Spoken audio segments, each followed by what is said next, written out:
Alright, welcome back. Today we're going to be talking about the difference between a drill and an impact driver, what the pros and cons to each are, how they work, and do you need an impact driver or will you be just fine with a cordless drill? So let's get into it.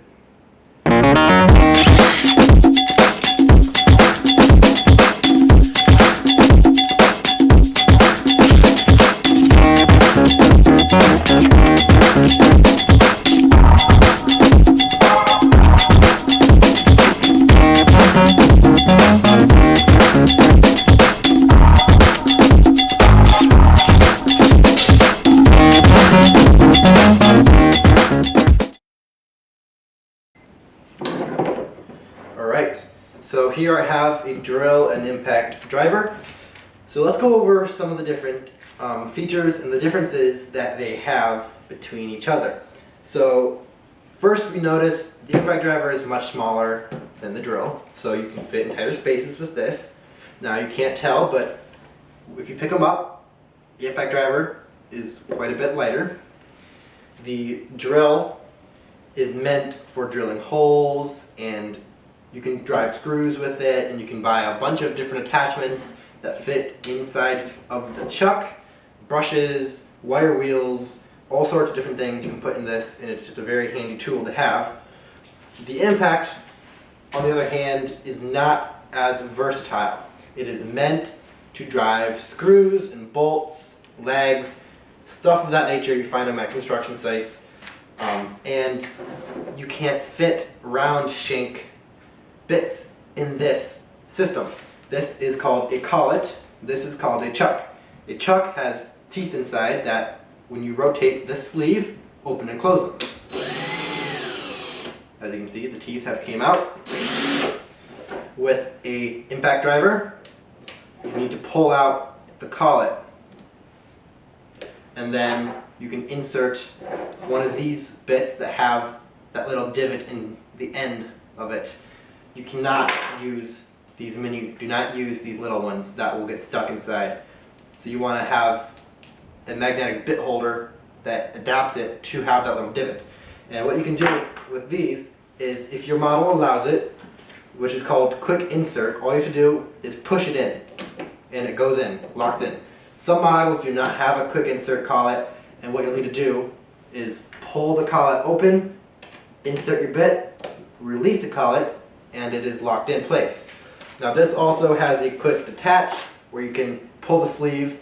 It ejects it slightly, so you may pull it loose with one hand. Again, other models you may have to pull it, remove, then release the collet. But anyway, it's a very good system in my opinion, very quick, and definitely reduces the profile over a chuck. As you can see, it's much larger. One downside to the collet is you cannot put round shaped drill bits in there. Now, impact drivers aren't meant to drill holes. They're mainly meant for screws and legs, but you can drill holes if you get a special drill attachment. Now, an impact driver can drive screws much more efficiently than a drill can. It will last longer battery-wise and last longer motor-wise if you use the impact driver to drive screws and bolts. The drill, though it can drive them, is not as efficient as an impact driver is. So keep that in consideration if you're looking at an impact driver. If you do screws, I highly recommend getting an impact driver. It makes a big difference. So as you just saw, when I drove the screw in, towards the end it got really slow and it started to twitch in like this, and that's where the hammering action came into place. Now that was not full speed. This has a variable speed trigger, so that means the lighter you press it, the slower it goes. The harder you press it, the faster it goes. So I was pressing the trigger very lightly to get a slow rotation so you could see how the hammering action worked.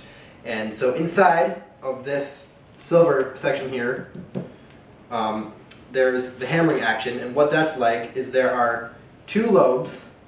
There's a lobe on this side, a lobe on this side, and then there's this hammer that comes around.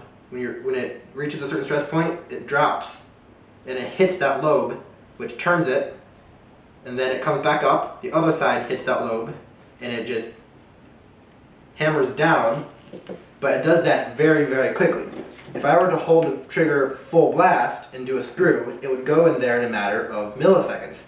So these are much faster than a drill at driving, more efficient on the battery as well as the motor, and believe it or not, it reduces stripping. Now if you don't know what that is, stripping is when you have a screw and your bit in the screw, it comes out and it just starts to graze the top, and it's just spinning without the screw spinning. And what that does is it chews up the grooves inside there and makes it round so that you can't grab it anymore. You want to make sure you put a bunch of down pressure on that with your driver, so that way this does not come up and start slipping. Now with the drill, it's much easier to strip a screw than it is an impact driver because of the way an impact driver works. Now with the drill, you get a speed selector on top.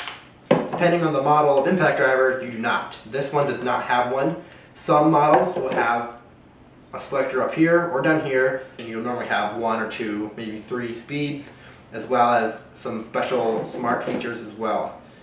But that's the difference between a drill and impact driver. Anyway, I hope this was a helpful video. Hope you were able to decide if an impact driver is right for you. And like and subscribe. I'll see you guys in the next video. Thanks for watching.